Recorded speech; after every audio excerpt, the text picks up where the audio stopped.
Gear setup is one of the most crucial adjustments you can make to your car in the Gran Turismo series. The car's gears define how often the car stays within the engine's peak RPM range for optimal acceleration. They also define how much top speed the car has. Typically with gear setup, you'll be trying to find a balance between small RPM drops and a sufficiently high top speed. From Gran Turismo 2 onwards, the gear setup screen has three main sets of sliders: the individual gear sliders, the final drive slider, and the auto setup slider. To fully push the car's gear setup to the limit, you'll need to learn how to utilize every slider on this screen. You can also control how much power is applied to the car's driving wheels using gear setup. This is especially crucial when launching, as most cars will wheel spin constantly at full throttle. By lengthening first gear, not only is launch wheel spin reduced, it also allows the rest of the gears to have smaller RPM drops without sacrificing top speed. An arrangement like this, where small RPM drops are prioritized, is known as close gears.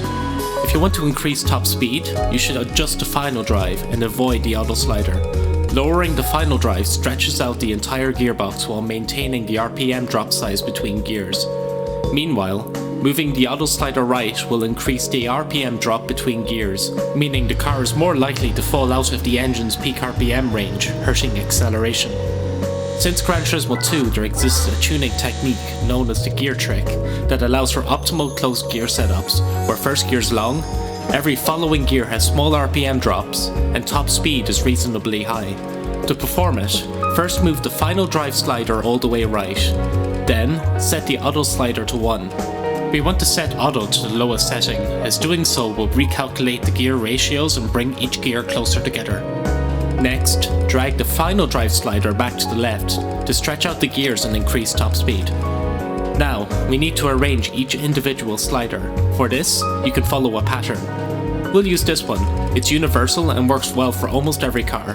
We'll move fourth and fifth gear all the way right, set third to around 75% of the way right, second to about 45%, then first all the way left.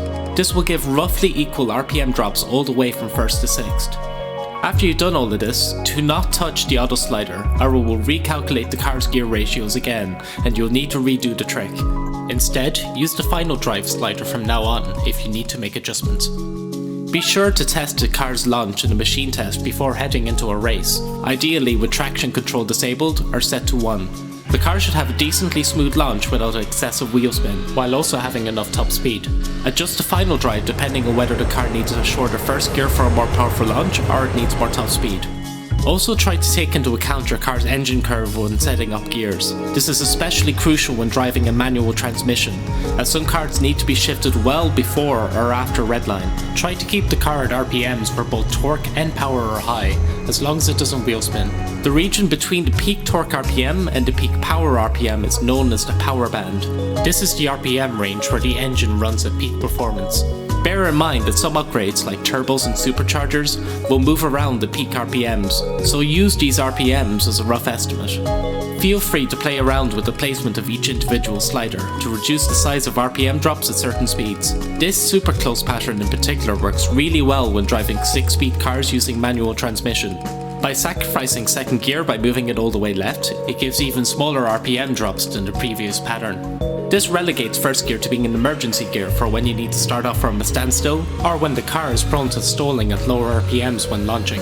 Otherwise, consider using second gear to launch the car instead to minimize wheel spin. Try to minimize usage of first gear around corners, or the driving wheels will wear quickly due to excess torque.